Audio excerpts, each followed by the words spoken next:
Hello, everyone, and welcome into Yelling from the Couch. I'm Brent Humphries, joined by my co-host Gage Bertovich and Gordon Chatterton, and we have with us our guest Dalton Wasserman. Dalton, how you doing, man? Welcome back into the show. It's been a few months. We caught you in the middle of the season.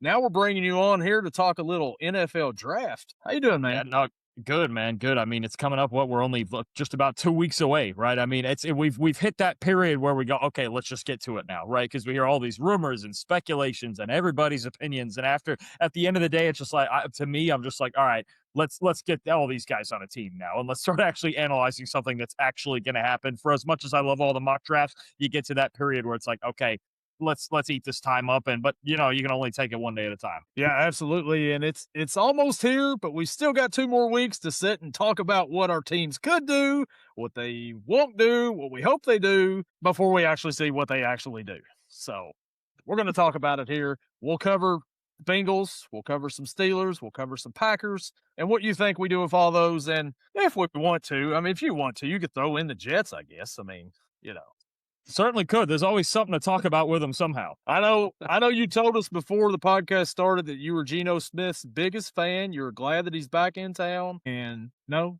Okay, never mind.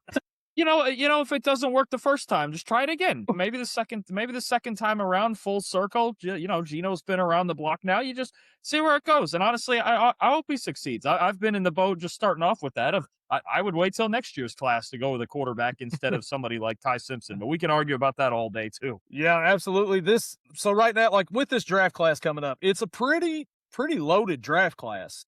Aside from like the quarterback position and maybe the offensive line positions, I would think. You've got Mendoza and you've got some people thinking like maybe Ty Simpson. But aside from those, I mean, the quarterbacks really aren't as coveted this year in this draft. Yeah, no, for sure. I'm beyond those two guys, and even Simpson might be in the upper tier of this category. To me, and a lot of guys who are probably going to start out as backups and maybe try to earn their way into being starters by the end of their rookie contracts, right? I have a guy like Garrett Nussmeier at QB3 right out of LSU, and I think there's some potential there for sure, but it wasn't a very encouraging 2025, and he doesn't have necessarily A-plus tools. You've got a Carson Beck who can really manage a game well, but he lacks athleticism. You've got Drew Aller, who's got all the arm talent in the world, but not as much accuracy to go with it. So it's a lot of guys that have a lot of strengths and weaknesses, right? I think it's a lot of developmental players, a lot of players who could be decent backups, but not very many surefire starters. Yeah, absolutely, especially at that position there. And then, let's go ahead, Gage. We'll go ahead and start with your team then. We'll go ahead and kick it off with Pittsburgh. They got the number 21 pick in the first round, made the playoffs last year. They always seem to pick around in this range right here, like 18 to 21, right? It's always Pittsburgh's spot. Gage, what do you think? That 18 to 21 spot, I guess, is what happens when you go 9-8, 10-7. You lose first round, and the cycle repeats over and over and over again. You get one good year where you make it further into the playoffs, and then Jesse James absolutely catches that ball and is ruled not. We all know which play we're talking there against New England. But when we're talking, no. But when we're talking the Steelers at number 21, there's a couple positions I could see them going. And this is just assuming that they don't trade up. They have, 14 draft picks this upcoming draft. You're not drafting 14 people. All right. You're going to package those together. You're going to move up. Now, is it the first round? Who knows? You might move up in the third round, get another one. You might move up in the second round. You might package them for a player. I don't really know, but just assuming they stay at 21, a couple positions I could see them going. Could see them going wide receiver. They, DK Metcalf, Michael Pittman. That's a good one too, but you still need a guy in the slot there. Calvin Austin went and signed in free agency with the Giants. Roman Wilson, for whatever reason, has not been given a chance. And last year, when he was given a chance, I didn't think he did that bad. Rodgers connected with him. He had a couple touchdown grabs, and it looked like promising. But for whatever reason, he was in somebody's doghouse. I don't know if it was Tomlin, Roger, who, no idea.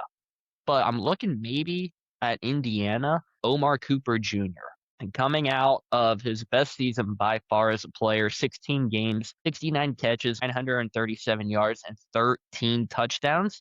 He also had 3 rushing attempts for 74 yards and a touchdown. One of the guys that he may not be the top 3 receiver, top 5 receiver in the draft, but he has that explosiveness. He has the size, the physicality, the speed that you want out of a slot guy. And he's someone that I truly expect to be there at number 21. But if we're looking at what, the Steelers will probably actually do, not just who I want, we're going to go to Penn State. And as much as I hate Penn State, they produce so much talent. We're going to look at the offensive line, and I have no idea how to pronounce this guy's name, so I'm sorry if I butcher it in advance. But we're going to look at the best interior offensive lineman in the draft at Vega Ioane. Ioane? I have no idea. Ioane. Yeah, that one. But he is definitely by far the best lineman in the draft. Had a great career at Penn State, and the Steelers need to find a replacement for Isaac Seumalo, who signed with Arizona in the offseason. They need to maybe look at, do we keep Broderick Jones? He's been up, he's been down. You got the backups. You just signed Hawkman, I believe it was, the Dallas backup to come join Mike McCarthy. You got Andrus Peat, but he's older. He didn't exactly play all of last year, and he was injured for a time when he was in Pittsburgh. I think you get this guy at 21, and it's going to help solidify that offensive line for whatever quarterback you got back there. I didn't even touch on that, but we don't know who the quarterback is going to be this year. Is it going to be Rodgers coming back? Will Mason Rudolph get a shot? Will Will Howard be the franchise saver at the 6th round from Ohio State? I have no idea, but I think that's who they go with at 21. Dalton, what do you think about Pittsburgh's first-round pick? What do you think? I think Gage really hit the nail when it comes to the two positions he was talking about at wide receiver and on the offensive line. I think the wide receiver, that bit to me is about getting a slot guy, like he mentioned, like an Omar Cooper. The other guy I'm going to throw in there is Casey Concepcion out of Texas A&M. The theme with those two guys is the fact that they can win after the catch. They're two of the best after the catch receivers in this draft, right? Like drafting somebody, a bigger receiver like a Denzel Boston, that's already redundant to what they have, right? With Metcalf and with Pittman now. And I do like the Michael Pittman trade, that addition, because they just needed any sort of depth beyond DK Metcalf. He was really the only explosive playmaker on the outside for him. But Cooper and Concepcion are two guys I would heavily consider at 21. And then even later in the draft, there's some solid after the catch players that you can get into if they don't go there round one. So they might dig into the depth of this receiver class to try to fix that. And then on the offensive line, I think there's a lot of options. You mentioned Olaivavega Ioane out of Penn State. He would be a home run pick. Personally, I think there's a chance he goes in the top 16. I'm not even sure he gets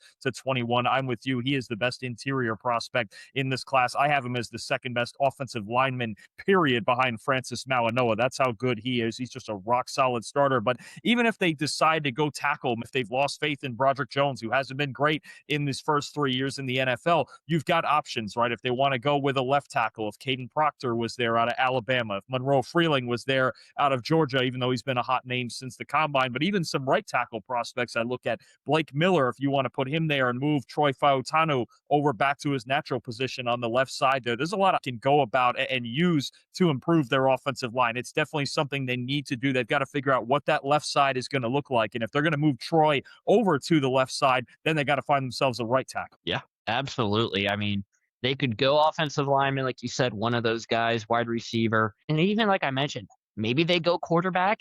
Do you go with Alabama's Ty Simpson? Do you look maybe later in the draft, 3rd, 4th rounder? I don't know if he'll drop this far, but a Drew Aller out of Penn State. Aller's coming off the injury. So it's like, do you that shot? It's kind of a high risk, high reward. If he doesn't pan out, you look like an idiot drafting him. But if he does pan out, it's like, oh my gosh, why did this guy not go first round? I think it's really, even if it's as high as a Ty Simpson, they're thinking about him at 21. I still think Simpson's ideal situation is to sit for a year. I would feel more comfortable about drafting Simpson if Aaron Rodgers was coming back and they felt good enough about their offensive line and their weapons to still win ball games, because I'm not that comfortable with the idea of Simpson starting week 1, right? I'm not that comfortable personally with him going in the top 20. 21 to the Steelers is probably the first spot where me personally, I would start to think about it, but there seems to be varying opinions around the league on this, right? Could he be still a top 20, even top 10 player? We know everybody's looking for franchise quarterbacks, and he does have potential for sure. I just don't know that he's ready to be a week 1 starter. And you would hate to see, say, if Rodgers decided last minute before the draft to retire, you would hate to see if they were to draft Simpson, him pressured into starting week 1, right? And then all this pressure is on him to carry Pittsburgh's franchise. I'd like to see him sit for a year wherever he goes, but I think any team that feels like they're forced into taking Ty Simpson because he's the only other starting caliber option, that's a lack of process right there. I don't love that. Yeah, Yeah, absolutely. I was just going to say, I think that Pittsburgh should not go quarterback at that high because of the lack of depth with this quarterback class right here. You've got Mason Rudolph, who's been a starter in the league. You've got Will Howard. We really don't know what we've got with him. If Aaron Rodgers doesn't come back, you could try one of those two guys and see how it goes from there. You're working with a new head coach. Don't just reach for Ty Simpson just because you think you need a quarterback when you have other needs you could fill in that first round at 21. Yeah, and McCarthy has done a really good job in his coaching career working with young quarterbacks. So that's where I think even like Will Howard could develop into the next franchise quarterback. But when you look at it, if Rodgers does retire, you got Rudolph, you got Howard, you're going to need other bodies. So do they, use, say, a sixth rounder? Obviously, it's not a first rounder, but a sixth, seventh UDFA even to get a quarterback? Or do you go out and be like, hey, Skylar Thompson, you want to come back and just try out again? Maybe you become the practice squad guy. Maybe you're the third string. Who knows what happens there? Maybe they go and sign an Austin Reed or somebody like that out of the UFL. Yeah, just sure, for sure. backup options. Why not? So that's the Steelers at number 21 right there. So, wide receiver, interior lineman, maybe a quarterback. I wouldn't, but maybe that's an option. But let's talk about my Bengals real quick here. They got the number 10 pick, and there are a lot of needs for the Bengals, especially on this defense. Now, in this offseason, they have went out and they've signed quite a bit of players on the defensive side of the ball. Also lost Trey Henderson. Big loss for the Bengals. At number 10, Dalton, what do you think the Bengals should go with here? I've been seeing all offseason up until the other day, Caleb Downs, number 10 to the Bengals, which I would be fine with. Rueben Bain, I also like there at that position. If David Bailey's there, I'm fine with that too. There's several guys up there in that range there that I wouldn't mind seeing the Bengals go after.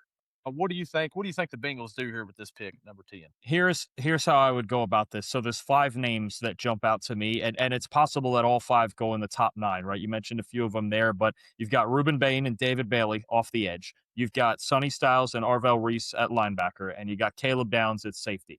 To me, any one of those 5 guys gets to number 10, I'm taking them. I'll run the card in and go, those to me are, other than the corners, but I don't think the Bengals have the biggest need at corner. I actually like what they have out there with Dax Hill on the outside, finally full-time, and DJ Turner the year he had last year. I don't think corner is a desperate first-round need at 10th overall. Now, if they just love Mansour Delane or they just love Jermod McCoy, I will understand it. But those 5, Reese, Styles, Downs, Bain, and Bailey, any of them is on the board, I'm taking them. If all 5 of those guys go in the top 9, the only other one I consider on the offensive side is if Jeremiah Love somehow got to 10, I'd really think about it to juice up the offense that way. But if all 5 of those guys go in the top 9, personally, I would look to trade down then if I'm the Bengals. I would look to trade down, get more picks, because I think those guys, plus maybe the 2 corners, are the first class of defensive players in this draft. I would trade down to see if anybody wants, if it's Ty Simpson, if Jeremiah Love was on the board, if it's one of the corners, anything, whatever it is. If you can't get any of those guys, which is possible,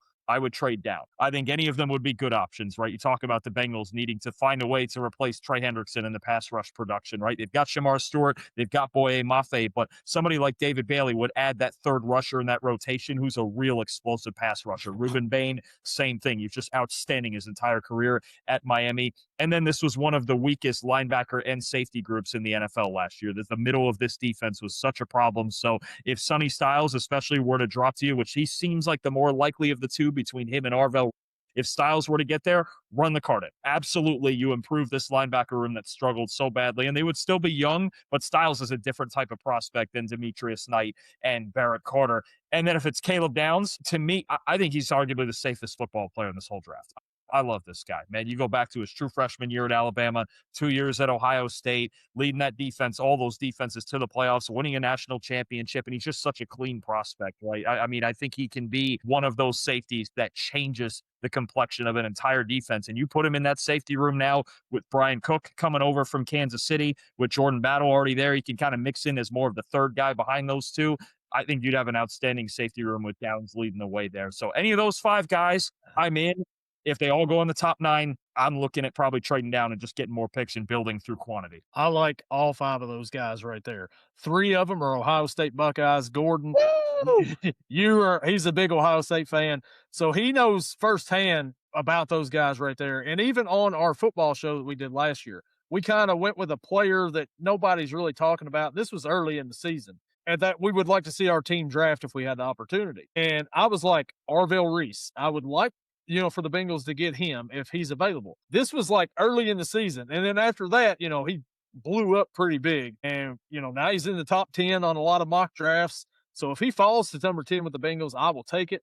Rueben Bain, we've seen what he could do, in the playoffs last year. Definitely take him. David Bailey, one of those great linebackers from Texas Tech. Also, that's a need. Demetrius Knight, Barrett Carter, they kind of struggled a little bit last year. I would like to see them go linebacker if they're there, but any of those guys I would be glad to get. But, I'm with you. If they're not there, I don't know who you would go with at that point. Maybe trading down is better and getting some more picks for that. But I like all those guys. Yeah, for sure. Again, I think it gets interesting too with the defensive depth in this class. If they were to have a choice between those guys or the some others that they really like, then you look at, how would they strategize the second and third round? I think that's a big thing for the Bengals. Maybe if they do pass on a Caleb Downs or he's just not there, there's some solid safety prospects you can get in round 2 and 3 and develop at that position. This is as deep a linebacker class as we've seen in probably 7 or 8 years. So even if you don't get Styles and Reese, I should say, you have options later on, especially in round 2. There should be some really good options in round 2. Jacob Rodriguez from Texas Tech, or you could keep the hometown kid, and Jake Golday from the Cincinnati Bearcats is another guy I really like in that mid-second round, right around where the Bengals are picking. So they're going to have options. I think they're definitely on the defensive side of the ball. I've said a lot of times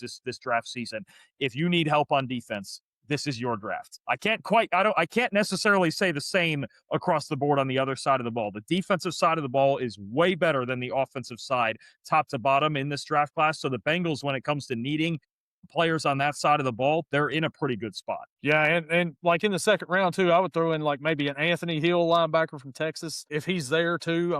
Any of those, like you said, they're just loaded on that side of the ball this year. And you mentioned Jeremiah Love going to the Bengals maybe at number 10 if he sneaks down that far. I never even thought about that, but man, that would be just add more to that offense over there. I know we need defensive help, but man, that would be fun. And I know we like Chase Brown around here. I know we do. But when you talk about the difference-making home run ability of Jeremiah Love and the Bengals, let's just face it. Joe Mixon was solid. Chase Brown is solid. The Bengals with Joe Burrow at quarterback, they've never had a difference-making run game, right? And part of that's the offensive line and the consistent struggles of the offensive line too. And it seems like the 5 that they ended last year with, they're going to get to roll into this year with some continuity and all play together again. Dylan Fairchild had a pretty good rookie year. Amarius Mims got better finally as the season went on, and they were one of the better offensive lines in the league down the stretch. Even though they may have already been out of playoff contention, they played well down the stretch. So that continuity could help them. But a playmaker like Jeremiah Love, a guy who can score from literally any yard line on the field. I was there in person when he had his 98-yard touchdown run against Indiana, top 5 defense in the country that year. And I was like, man, this guy glides, man. He glides at a different level than every other back that I've watched over the last couple of years. You get a shot at that guy, I think you at least have to think about it. I know you need defense, but to have a game-changing run game now, for as good as we know Burrow and Chase and Higgins can be in the passing game, I think that would make a big difference. Yeah, and I've been thinking defense this whole time, but once you brought that up right there, it just starts clicking in my head too, and I'm just starting to get excited now that maybe Jeremiah Love drops a little bit to me. Maybe we can get him. I don't know, but we'll see. It'd be fun. It'd be really fun. So we've talked Pittsburgh so far, their first round. Bengals first round, what will they do? The Packers, their first round pick. Oh, wait, never mind. Dalton, let's go ahead and just talk the Jets then. Gordon, we'll get back to you in a little bit, considering you guys don't even have a first round pick. The Jets at number 2. We got Micah Parsons. Yeah, you got Micah Parsons. And next year we got Micah Parsons for our first round pick. Fair enough. So the Jets at number 2, what do they do there? There's plenty of options. I think Fernando Mendoza's probably going to be the number 1 overall pick going to the Raiders. What are your thoughts on Mendoza as a pro prospect, Dalton? I think he's solid. I don't think he's in the class of prospect like a Caleb Williams was or Trevor Lawrence was, or Andrew Luck back in the day. I don't think he's on that level. He had a great final season. He had a great year at Indiana on the best team in college football. And look, he was a huge part and the leader of the best team in college football, right? And what many thought was impossible of a team like Indiana winning a national championship over all the big boys. So him and Curt Cignetti, I mean, pulling off the impossible, one of the greatest stories we've ever seen. But Mendoza's a solid prospect, man. Probably a B plus, maybe even a low tier A minus kind of arm in there. He's got a good enough arm. He's got a great build at 6'5" and 236. One of the most accurate quarterbacks in college football this past season. I don't even know that he gets enough credit for that. That basically him and Julian Sayin from Ohio State, those were the two most accurate quarterbacks in college football this past year. That doesn't get said enough. And yes, look, is there going to be an adjustment from the college schemes to the pro schemes? Yeah, but the college game and the pro game are so much different anyway. You could say that for anybody. Honestly, there's no under center, I formation offenses outside of the Iowa Hawkeyes that are running that anymore at the college level. So there's going to be an adjustment. But you know what I like with Mendoza more than anything? Watching all three of his years in succession, you can see each year where he put in the work to work on his fundamentals, to work on even just his stance in the shotgun is different than it was in his first year starting at Cal. It's different now. His feet are more relaxed. The posture is more relaxed. He's built up his body. His footwork is cleaner. Everything's just gotten cleaner as his career has gone on. So right now, I mean, look, I've never met the guy. Everybody says he's got obviously A+ character, and we hear him talk all the time. I just think he has this drive to be able to improve the flaws and accept the flaws in his game, improve upon them, and then just become a more well-rounded player. So at the end of the day, I think by the time his rookie contract is up 3 or 4 years from now, I think he can be a top 8 to 10 quarterback in the league. I'm not going to sit here and promise that he's Joe Burrow or he's Patrick Mahomes or Josh Allen, but I think he can get on that level that we can project if the Raiders build it right, that he can be as good as Dak Prescott has been and Jared Goff has been and Kirk Cousins was in his prime. Kirk Cousins in his prime, people get on him about not winning playoff games and this. Kirk Cousins in his prime was probably the 8th or 9th best quarterback in football. I think Mendoza can get there if you build that right, and anything beyond that sort of ceiling, that's up to him. And also, I mean, you can win a Super Bowl with that sort of quarterback, right? Look at the last two quarterbacks in Jalen Hurts and Sam Darnold. They the number 1 or 2 quarterback in football? No. Are they, in that given season, do they play like the 8th or 10th best quarterback in football? Sure, you build a team right, you can win a Super Bowl with that. I think Mendoza can get to that level. Yeah, and I think that he's probably going to set this first year, don't you? I mean, I don't see him getting in and playing. I think maybe, or do you think he's going to get some run there? Or Oh, I think he's going to get at least some run. I don't think they're going to have Kirk Cousins start 17 games. I think he will get at least some run. Personally, I think there's still, I think there's still a 40 to 50% chance he starts week 1. I think it's going to be a legitimate competition for what the Raiders themselves, and I know the contract came out with all sorts of wacky numbers and void years and all of that. What the Raiders themselves are paying Kirk Cousins is something like 1 year and $11 million. Which is good backup / bridge money, right? That's Daniel Jones last year for the Colts got 1 year and $14 million, and they just got more out of him than they thought they would. But Cousins, I think you let Mendoza go in there. Do you have to start in week 1? No. That's why you brought in Kirk Cousins, and he's so familiar with Clint Kubiak. But if Mendoza looks like he's ready to start, the earlier the better. Get him the reps, get him the game reps, and you've got a great coach in Kubiak. You've got a guy who's been around, Kirk Cousins, who's been around forever and knows this offense specifically. He worked for 3 years with Kubiak in Minnesota. So even if he's just a great backup who, is supposed to be the mentor to Mendoza, that's fine. I don't think anything is set in stone. I think there's a chance he starts week 1. I think maybe there's a chance he doesn't start till week 10, but I don't think Kirk Cousins is starting all 17 games. I don't believe that. I think we're going to see Mendoza sometime this year. Yeah, I'd say you're probably right there. I mean, maybe he does start week 1. We'll see. But I mean, because Cousins started, 15 games or 14 games for the Falcons that year. They give him that big contract, and then Penix come in and started the final 3.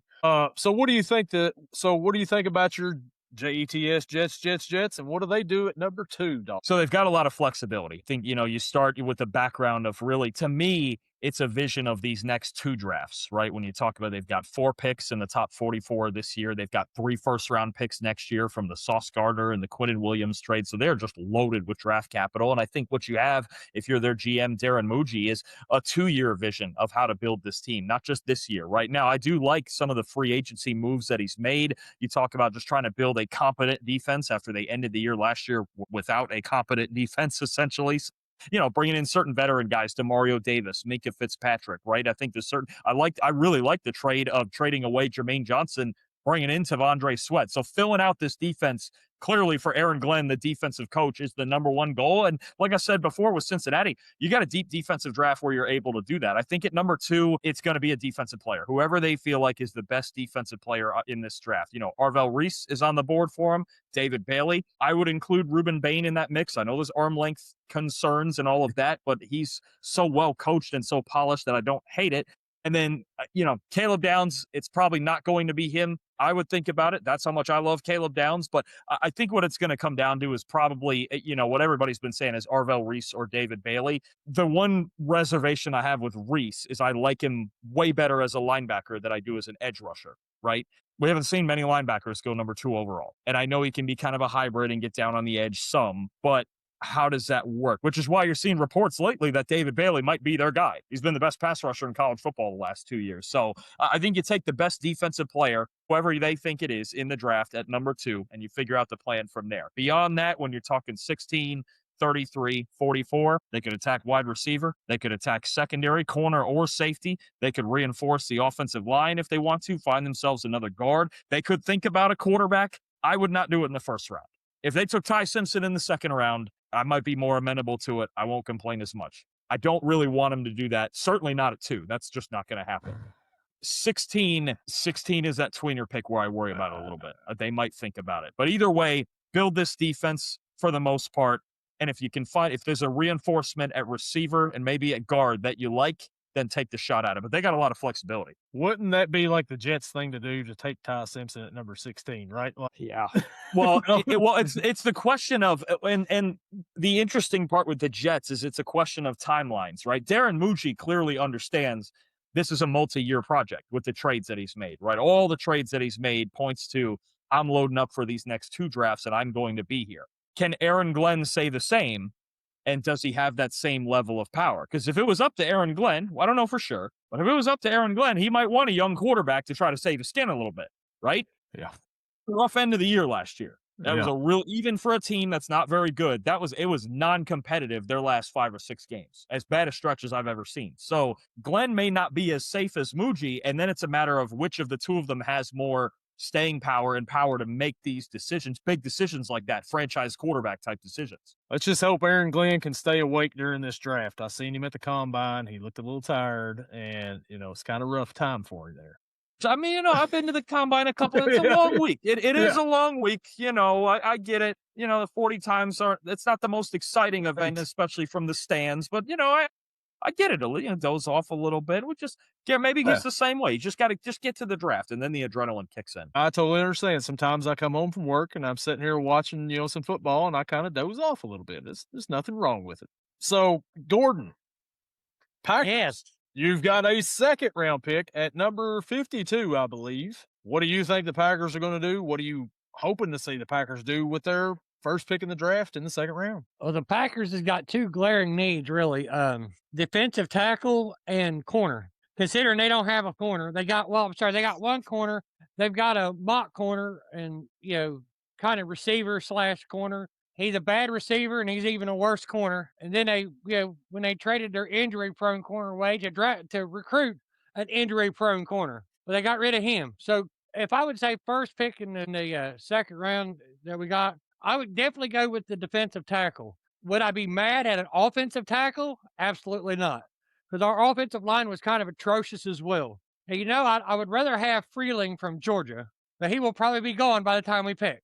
Be honest with you. I wouldn't shy away from Caden Proctor from Alabama either. He may not be the best, but he may be the best available when we get the pick of the tackles. But you know who I'm going to pick for my defensive tackle? I want the big boy, Kaden McDonald from Ohio State. Big boy, run stuffer. You ain't running through that. That's 350 pounds of cheeseburger. You ain't running through that. But of course, corner, Avion Terrell from Clemson. Either one of them 3, I would be okay with. To go anywhere else, if I was able to ask questions and be answered, I would be asking questions, because unless they're not there. Dalton, what do you think the Packers do there in the second round? I think you're absolutely right. Freeling will not be there. I'll tell you, there's too many teams early with tackle needs. He's going round 1. The other two are interesting, McDonald and Terrell, because McDonald, for as much, and the run stuff, it is awesome. I mean, it's so much fun to watch him against the run. Just you talk about plugging the A gaps. I mean, it's just, there's nobody better at it in this draft than him. But what are teams' opinions of him going to be? Because he doesn't bring a ton as a pass rusher. Now, I think he's going top 40, but a run stuffer with not very much pass rush, sometimes those guys end up dropping, so that's possible. And then lately with Terrell, there's been very real questions about his 40 time. He apparently ran a mid to high 4.6 at his pro day, although they say that was partially due to a hamstring injury, and he might run again before the draft starts if he's feeling good enough to. So there's questions about his speed. Maybe he's the type of guy that drops. So I think, I think you've got the right positions for sure. To me, the Packers got to get better in the trenches on both sides of the ball. You saw it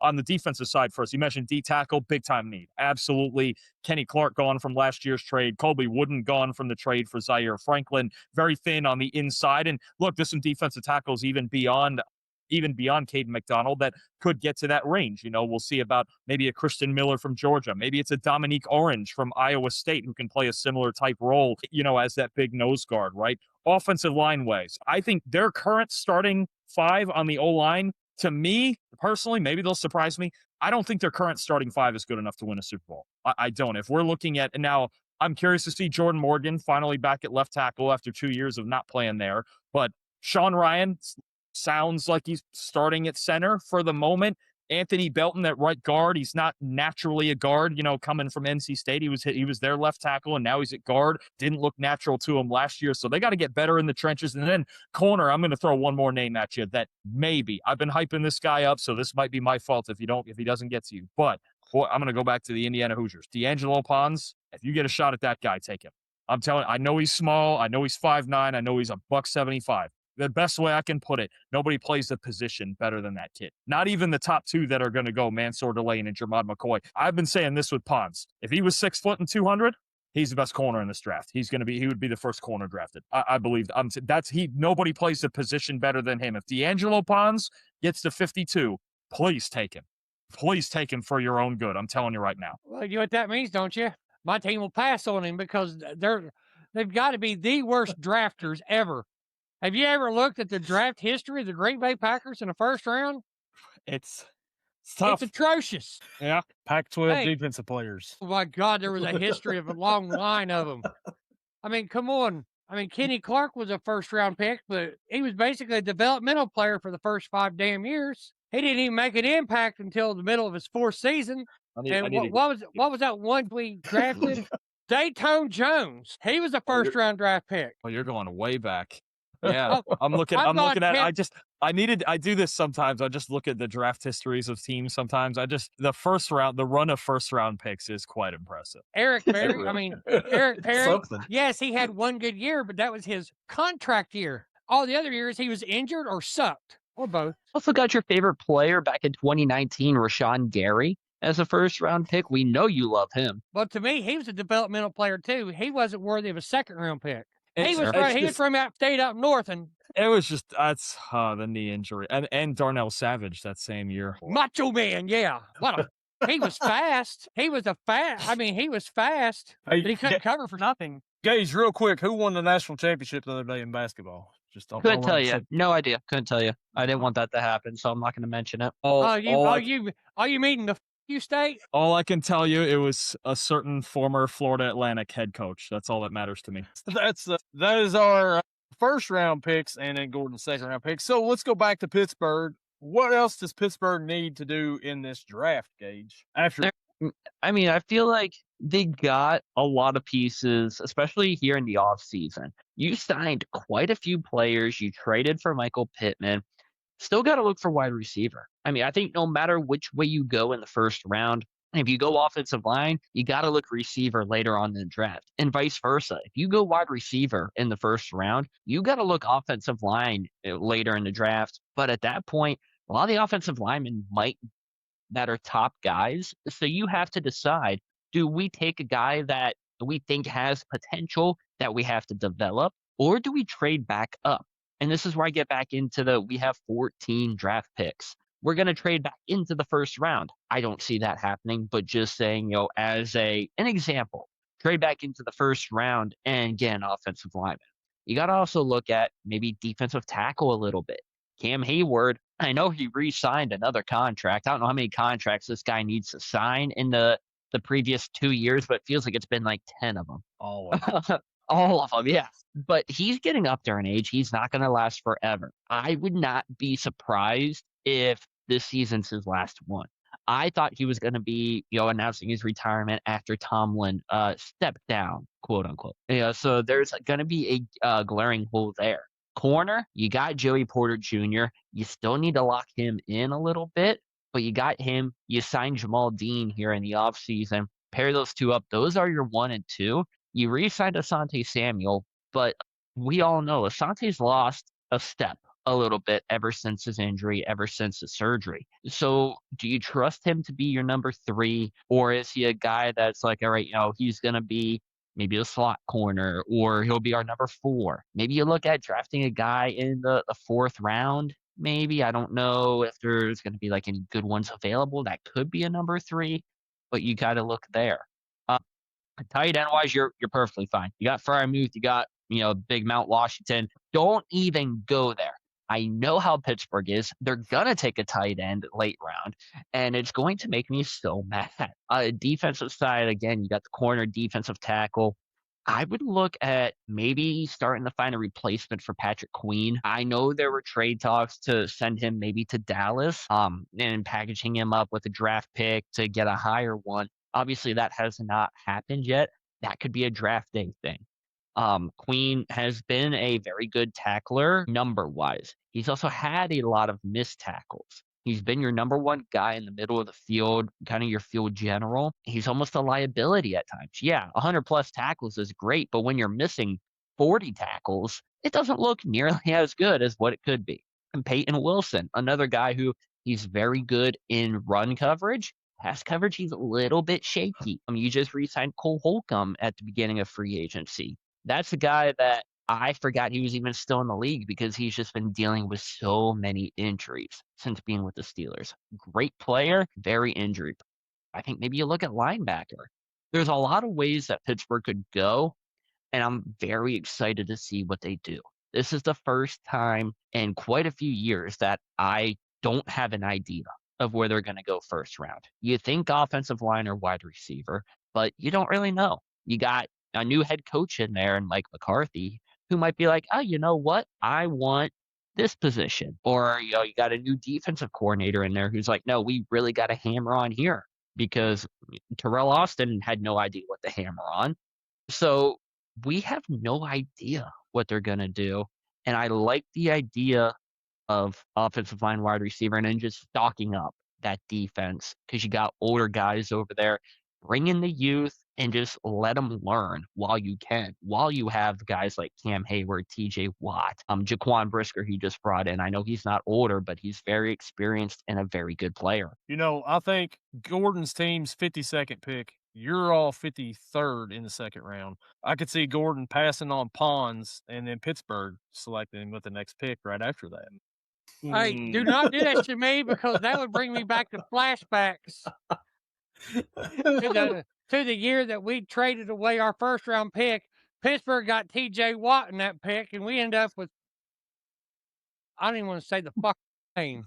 Well, hey, one year the Bengals selected John Ross, and the very next pick was Patrick Mahomes, so we've all had him. So, yeah, so that's the 2nd round there. Bengals with their 2nd round. I'd say go defense. Once again, there's plenty of options out there. As I mentioned a while ago, maybe like an Anthony Hill. There's some other linebackers, Jacob Rodriguez. Something on the defensive side of the ball over there. I don't think there's anybody that I'm really excited about offensive-wise for the Bengals to go after in that round. That would, I would think, contribute. That would be worthy of a 2nd-round pick to fit in that offense right now. Maybe I don't from Vanderbilt.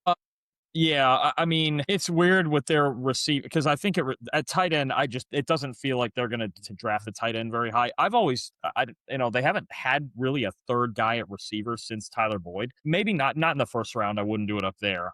But maybe in like the third or fourth round, trying to find somebody in the slot, right? It's somebody who can just kind of take a little bit of pressure off of Chase and Higgins. Like I think about maybe a good player for them would be like an Antonio Williams from Clemson, right? Who's just like a slot player who knows how to separate on the inside and gives you something more. Because I mean, since Boyd left, how many times has it been, either Andre Yoshivas or Charlie Jones, or I'm trying to think of even some of the other names that hurts me to watch. Tinsley. Mitch. I mean, how deep do they really have? They make it look so hard to find a number 3 receiver, to just find somebody who can give them 60 or 70 catches in the slot. I'm not asking for a 15. I'm not asking for Jackson Smith and Jigba. Like, I think about a Skylar Bell out of UConn. Like if they got him in the 3rd round, I think that would work. Just put him in the slot and just go, hey, I just need one more. Cause I mean, you have all those wins and loss stats when it's like, oh, when Chase is out, their record's awful. When Higgins is out, their record's awful. When all 3, Burrow and Chase and Higgins, are all in there, they're great. They're one of the best teams in football. But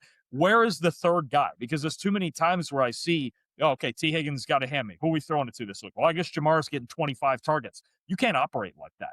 To me, I think a sleeper position, not in the 1st round, not a 10th overall, but in the mid rounds, especially 3rd and 4th, find me a 3rd receiver, just somebody who can give me like 800 yards, and their offense would look so much better. Well, they thought they had it a couple of years ago in Jermaine Burton, and he had a lot of off-field issues, and he had all the talent in the world at Alabama. That is the reason why he dropped to the 3rd round. We figured that out a little bit too late. They found out the hard way, wasted the pick there, but it is what it is. Maybe like, I don't know, Chris Bell from Louisville, if he falls that far, as a 3rd option. Yeah. I mean, this. I will say this. I don't think the top end talent at receiver is as good as some past years, but there's a lot of players that could help you, right? Deion Burks. I like Kevin Coleman from Missouri. Even if it was a 4th or 5th rounder, like a Cyrus Allen from right down the road in Cincinnati, I don't mind him as a route. Just somebody, especially in the slot, who can just give me something one-on-one. Something, anything, because the last couple of years they just haven't had it. Yeah, probably not 2nd round. Yeah, Gage. I was gonna say, even if you look at like the free agency class of wide receivers that are still available, you still got maybe like a Juwan Jennings or Stephon Diggs out there that you don't really know what's going on. Diggs has his off the field issue going on right now. These guys are still out there. Do the Bengals maybe looking to sign one of those guys to fill number 3 and then go elsewhere? I mean, if everything checks out, Stephon Diggs would help them in that exact capacity. He showed last year he's still got plenty in the tank. I think is he your number 1 guy? No, but on that team he'd be number 3. I think that would make a ton of sense, really, on a 1-year deal. Yeah, on a 1-year deal, you're probably not going to pay him a whole lot like he's been getting at these other places because of some of the issues there, but 1-year deal, bring him in for a good, decent price. Yeah, I would think that'd be great for that offense. And then just looking at like the other free agent wide receivers, like I said, Juwan Jennings, Stephon Diggs, or Deebo Samuel. He had a really good season last year in Washington. Is exactly what you would want from a number 3 guy. 72 balls, 5 touchdowns. You can't ask for much more, and he's a gadget guy. You give it to him on end arounds or jet sweeps, to where maybe if the rushing game is not working out in whatever game, you hand it off to him a little bit on some sort of sweep or whatever. Maybe you try to open up then that rushing game for Chase Brown or whoever the running back is at that time. Jeremiah Love. I'm sold on the idea. I'm sold on it right now. I'm sold on that. Sometimes you just draft good players when they're there. Sometimes you just got to do it. Like, draft the best player available. Let's just do that from here on. Yeah, I could be in on that. If that's Jeremiah, if he somehow gets to 10, I would not complain. I'm telling so many people, I guarantee, and you already know the national media, there'd be so many people that go, why would they do that instead of defense? What do they need that for? And I go, watch them score 35 points a game, and watch what I tell you with the balance they have now. It was like 2021 when the Bengals drafted Chase at 5, when everybody was wanting Penei Sewell. And, I mean, both of them turned out to be really good players, but I think it worked out okay for the Bengals with drafting Chase. Like you said, the national media narrative is going to be, if they went Jeremiah Love, they're going to be all over the Bengals front office for their drafting. I like the idea. Now, Dalton, would you be mad at 2 if the Jets took Jeremiah Love? Because it feels like there's so many needs for that Jets team that you almost can't go wrong, no matter where you go, unless you go quarterback and it's not Fernando Mendoza. Yeah. this is where the drafting a running back that high argument does come in, because the Jets as a team, and actually, I mean, their offensive line is solid and they got some good young players, obviously, like Armand Membu they drafted last year. Yeah. I don't know that their team is ready for that. Like, I do think there's an element where your team has to be at least somewhat ready for that, or it has to be like the missing piece in your offense. At 2 overall, I think the Jets, the other thing that throws a complication in this, that they gave Breece Hall the franchise tag, and I think he's playing with the Jets. So then to have Hall and Love, to me, doesn't make a ton of sense. And they still have Braylon Allen, Isaiah Davis, whatever they think of those guys too. I just think for the Jets, it's not about Love as a player. There's a good argument that Love is the second best or even the best player in this draft. And I know the best player available thing comes in as well. But I think for them, it just doesn't make a ton of sense. I think that conversation at least starts with, look, I could see a case for the Cardinals. I know they have James Conner for 1 more year. I know they got Tyler Algier in a 2-year deal. There's at least a case. I think there's a big-time case for Tennessee. There's a big-time case, I think, for the Giants, right? I love Cam Scatterbo, but Love and the home run speed adds a different element, right? I just think for the Jets, it's going to be so much more about defense. I just think at that spot in this draft, you have a shot to take whoever you think is the best defensive player, and that's been clearly the emphasis for the most part for the Jets this offseason. So then talking with Breece Hall there, do you think that they give him the contract extension? Like you said, he's playing on the franchise tag. They've given out plenty of money this offseason to players, and Breece Hall even may have hinted at that on X that, oh, hey, why am I not getting paid? And he's been top 2 Jets player here in recent years, right next to Garrett Wilson. And it's like, I know the running back value in the NFL is not as high as it should be.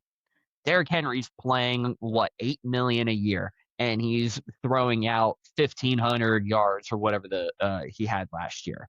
And it's like, do we give Breece Hall $12 million a year for 4 years or something like that? I mean, that's the hard part, right? Is the Saints took the big gamble, say with Travis Etienne. They gave him 4 years and 52. Like, that's a heavy deal. The Chiefs with Kenneth Walker, he got something a little over 14 million a year, I believe it was, right? So I think it's just a matter of Darren Muji and how he really wants to allocate his salary cap, right? So it is tough. My guess is, based on total yardage and things like that, that Breece wants a contract in the neighborhood of Etienne, and the Jets are probably, just guessing here, they're probably offering something like 3 years and 30, right? They want to pay him $10 million a year with maybe 2 years guaranteed and that sort of thing. So, I get it. Look, it's tough. It's just tough being a running back, man. And even a good one, because it's like, it's only maxed out so much, and they're seen as one of the more replaceable positions, right? Now, if they didn't franchise tag Hall, well, one of 2 things would happen. Either A, they'd be very inclined to take Love, number 2, or B, they would have the league's worst running back room. So they don't want to handcuff themselves like that. At least you have a Breece Hall, unless he's holding out and he's really just not going to play, or you're going to trade him or what have you. But I think it's one of the tougher decisions for them as a team, is to go, if this guy's asking for the Travis Etienne contract, which I'll be honest, I'm not the biggest fan of for the Saints, especially if they were a team that had a shot at Jeremiah Love on a rookie deal. Yeah. It's not my favorite contract that was given out this offseason. I'll be honest with you. I get the hesitation if that's what Hall is asking for. And then, you know what? If he's willing to just play out another contract year, then so be it, and figure it out next year when the rest of your team is built up also. But there has not been a lot of times where a running back, especially, he gets franchise tagged and then he holds out, doesn't play that season. And sometimes it helps your running back, their body's not taking hits during training camp or preseason or during the season. And other times that hurts you. You may not get the money that you want. And then both sides come to a standstill, and the player's like, all right, bye, I'll see you later. And then Le'Veon Bell goes and signs with the Jets in free agency. Like, what are we doing? But it's a huge question, like you said, when it comes to the running back position. What do we do? How long do we give them? Because it feels like the running back lifespan in the NFL most of the time is not that long. A player might be in their prime for 4 years maybe before they start showing decline. And Breece Hall's been in the league for a little bit. So what do we give him? We're offering $10 million. He wants 15. We can't do that because we got other positions in need. Yeah, and look, and I understand the logic of locking him in on the tag too, because of the lack of depth in this class, right? I Yeah. mean, you talk about, you have Jeremiah Love at the top, who should go in the top 10. And then there's just a massive miles long drop off to the rest of this is not like last year's running back class. Last year's running back class was deep as hell. You had 10, 12, 15 guys that I legitimately liked to go in the first 4 rounds. This year, I'm not entirely sure after Love that another back goes in the top 64.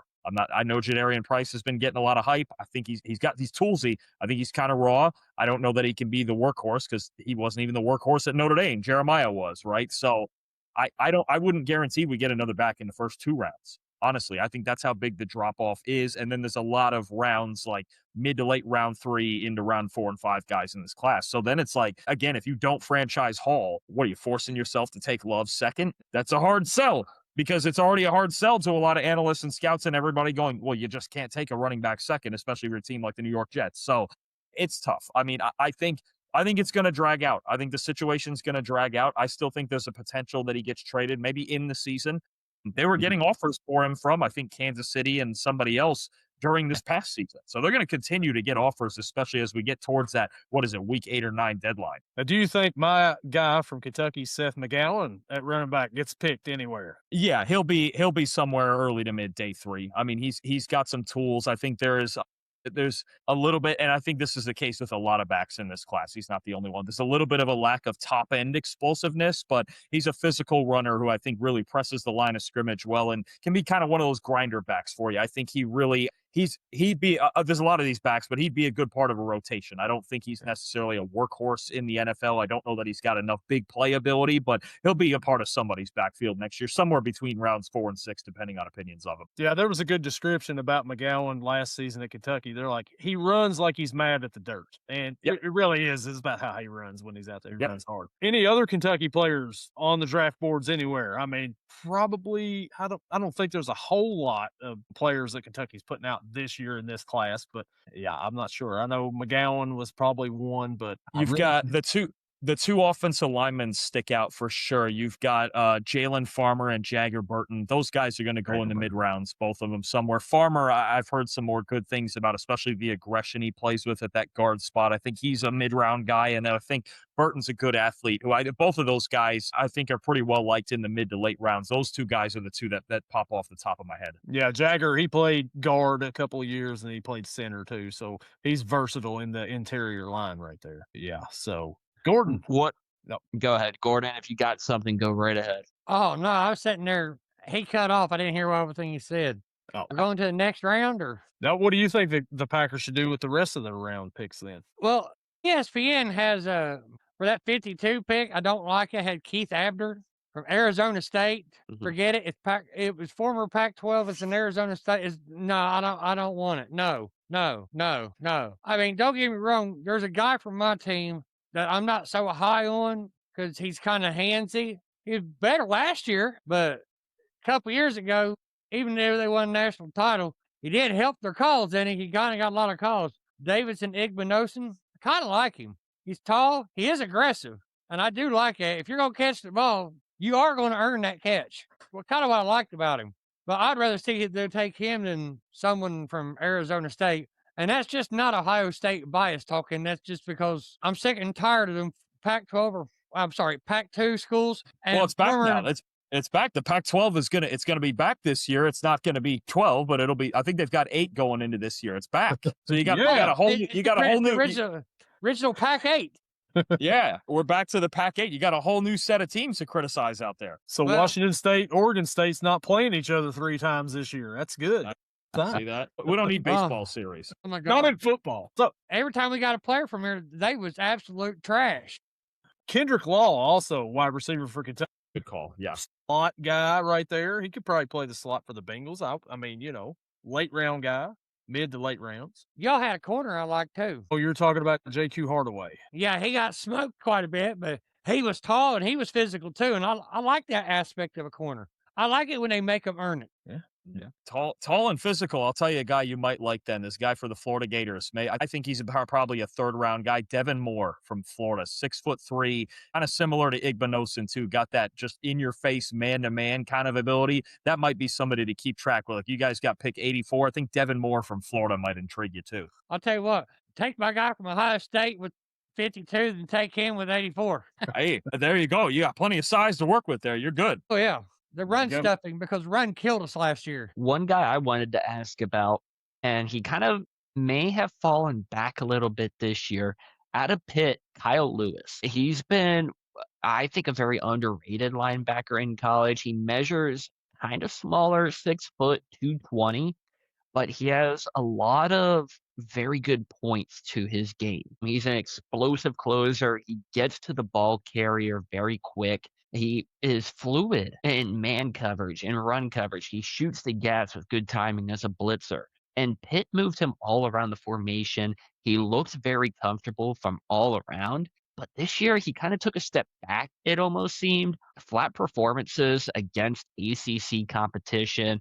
RPO reads gave him a lot of trouble, but he feels like a guy that if you took him in early third round, he's going to make a big impact for your team. And I just don't know if this season hurt him, if he maybe felt like a third rounder even before last season, or if he's even like a top 10 guy at the linebacker position. No, he's a talented dude. I think when I did my linebacker rankings, where do I have him? Do I have him at number 9? I do have him at number 9, if only because he's so small. I mean, that's on the very bottom. That's a size at linebacker where you start to ask yourself, like, is he a safety? Is it in between? How do we handle this, right? Because smaller linebackers are at 230 and lower. He's even smaller than that. So certainly, like you mentioned, blazing fast, plays with his hair on fire, really good instincts, and the coverage ability that not a ton of other linebackers in this class give you, right? So I think with Kyle Lewis, I mean, there's some people that really like him as high as possibly a late second-round pick. I think that third round, like you mentioned, is the right range for him. I think for me,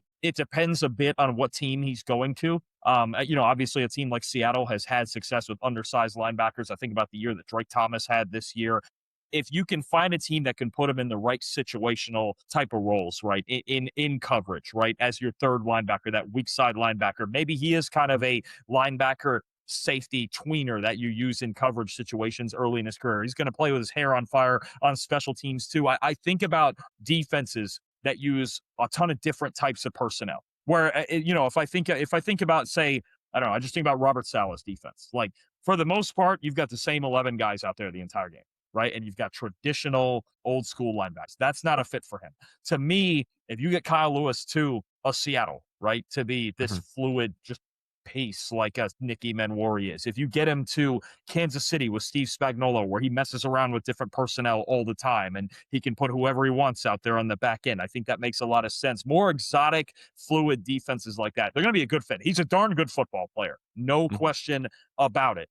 But on early downs, if you just play him as a traditional linebacker, you do run the risk of blockers getting up on him. Because that's real. I mean, that's just the reality of being 220 pounds in that position. Yeah, absolutely. It's going to be one of those guys that maybe use him as a nickel linebacker, have him match up with tight ends and running backs in the passing game. Don't make him be your point of attack, if you want to call it that. And he's a guy, like you mentioned, exotic defenses. You can bring him in on a blitz every once in a while. Maybe you do it once or twice a game. That's how much of an athlete he is. And he, what did he have last year? 3 sacks, I think it was. And it was a down year for him.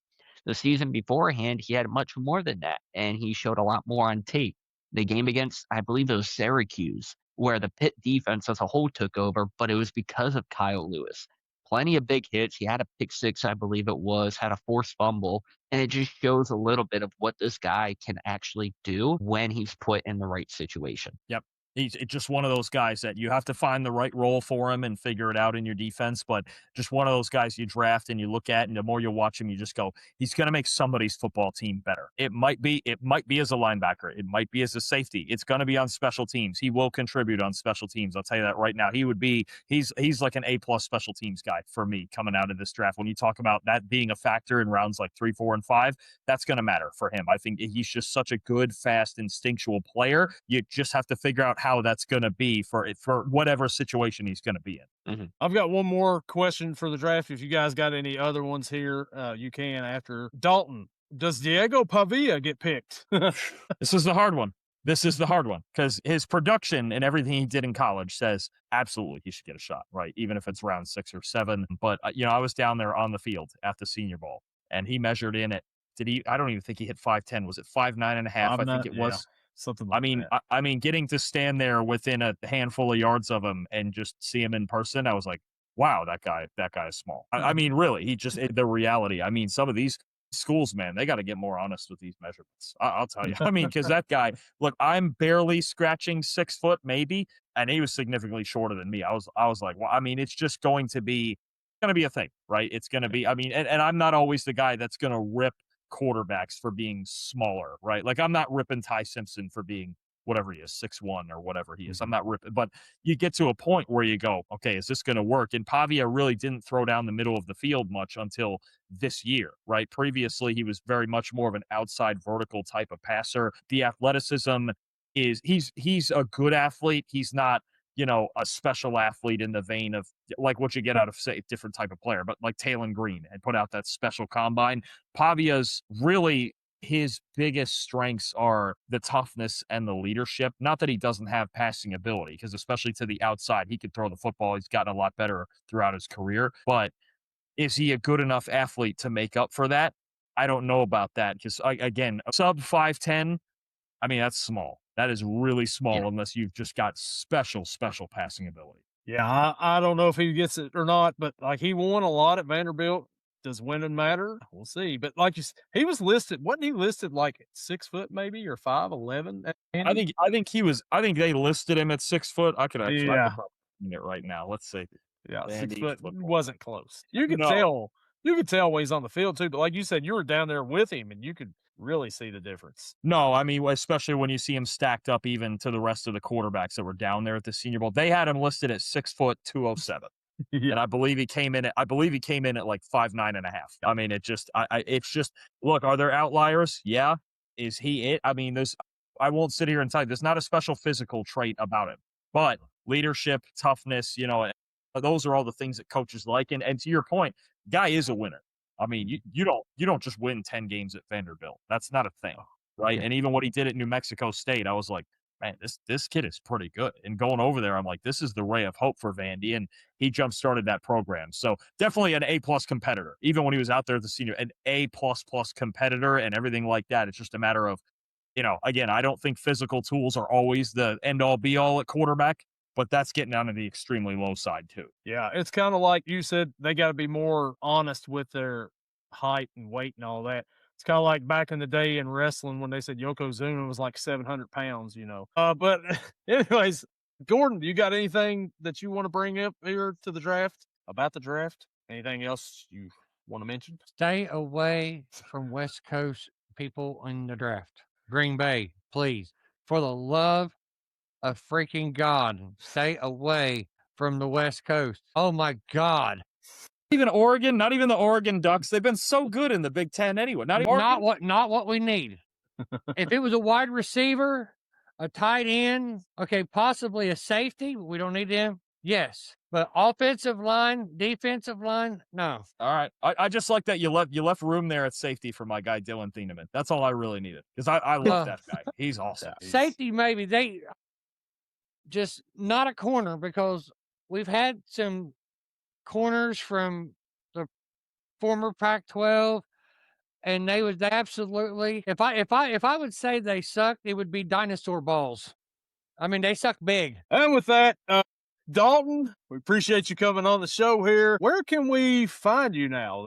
Plug all your stuff here, Dalton. All right. So we're still not doing any writing at the moment, taking a little break from that, but we're still doing the college show. It's not the PFF college football show anymore, although it is the same channel. So if you were already subscribed to that, it is now Preferred Walk-On, as you've seen. So anybody out there looking for us, me and Max Chadwick, talking college football, we're leading up to the draft, but the second this draft is over, we're getting the wrap going to the 2026 college season. The Preferred Walk-On college football show. Still me, still Max, similar style show. We're going to have all sorts of content throughout the summer leading up to the season. Of course, our game previews, game reviews, and we're hoping to expand even more episodes. We traditionally do twice a week, but we're looking to possibly get up to 3 and 4 episodes per week and really start expanding the content that we've got going. So if you're not already in on it, Preferred Walk-On, a college football show, on YouTube. Find it there, subscribe, like, all that good stuff, and join us for all the fun. Yeah, the PWO. Really great content over there. Dalton, once again, thank you for jumping on with us and talking a little NFL draft. And maybe once the season comes along again, we can hop on here and talk about it again. You can tell me how wrong I was about Geno Smith and how you were still the number one fan of him. Hey, man, absolutely. Appreciate you guys anytime, man. And we'll catch you all next time. Glad to Later. have you.